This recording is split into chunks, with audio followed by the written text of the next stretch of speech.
今日帶大家睇一間好有性格嘅滿湖花園海景大宅。一入屋，首先見到係一個非常闊落嘅客廳，大窗引入好多自然光，望出去已經可以見到開揚海景。客廳空間好大，無論係擺放大型梳化、鋼琴，甚至藝術擺設，都完全唔會覺得逼。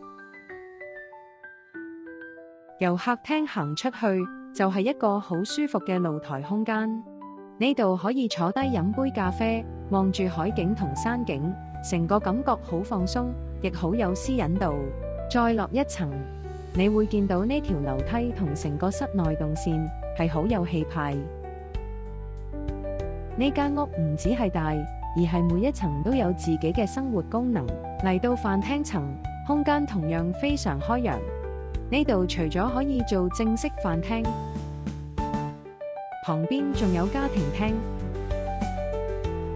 或者多用途空間，可以做書房、休閒區，甚至係簡單健身空間。呢個就係呢間屋其中一個好大賣點，唔係得一個客廳，而係有多個可以俾屋企人分開使用嘅生活區域。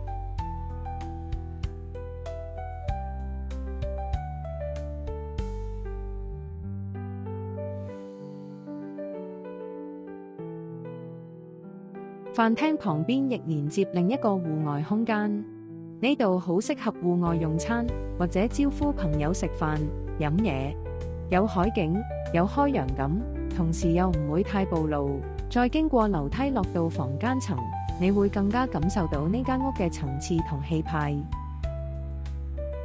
主人房空間闊落，採光好，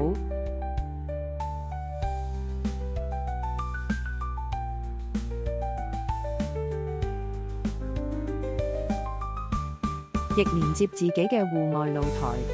早上起身可以望到開揚景觀，呢種感覺非常適合鍾意安靜生活，又想保留生活質素嘅家庭。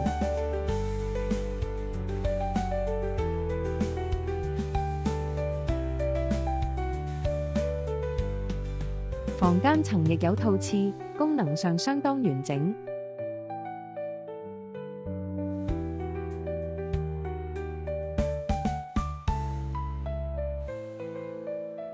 無論係大家庭自住，或者需要多用途空間，都好容易安排。最後，呢間屋嘅泳池空間配合周邊綠化，感覺好似一個私家度假空間，連泊車嘅地方都有海景。整體嚟講，呢間滿湖花園大宅最吸引嘅地方，唔止係海景或者泳池，而係佢有好多層次，好多生活空間，同埋一種好獨特嘅個性。